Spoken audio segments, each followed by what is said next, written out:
I'm joined in the studio by Sean Corrigan. Sean is Chief Investment Strategist at Diapason Commodities Management. What is the takeaway at the moment with this nascent agreement possibly on the cards in Copenhagen? Well, the political imperatives being what they may, it's clear that whatever they do here will put up the cost of business for everybody.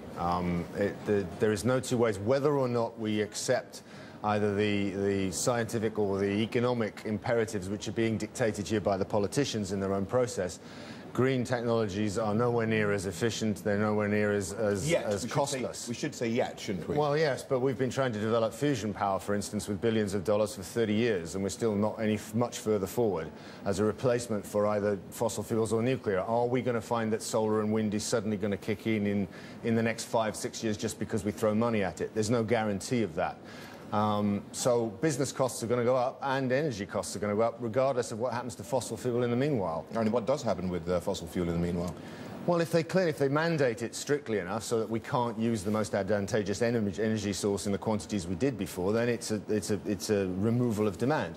I mean, we've seen this in America. The corn-based ethanol is making a significant difference to gasoline usage, fossil fuel gasoline usage in America. But again, it's mandated, it's taxpayer subsidized, it's an inefficient solution. Well, while it presents added costs for business, added costs for the consumer here, of course, with everything, there's also the corollary, which is an investment opportunity. So where do you go for that?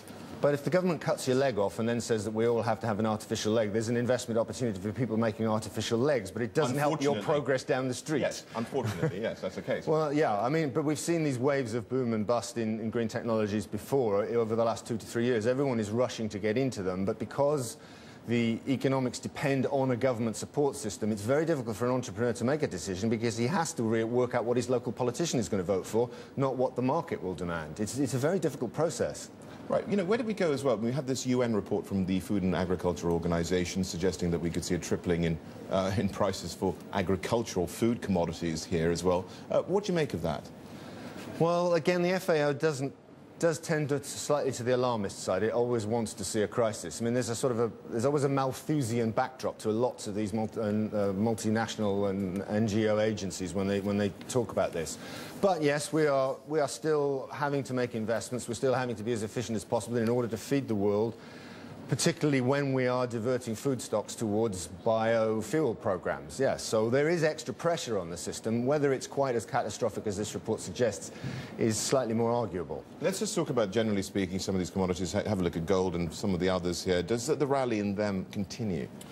Well, I think we're in trouble short term. I think a lot of what happened at the beginning of the year was sensible. Commodities had overshot on the top side, they overcorrected on the bottom side.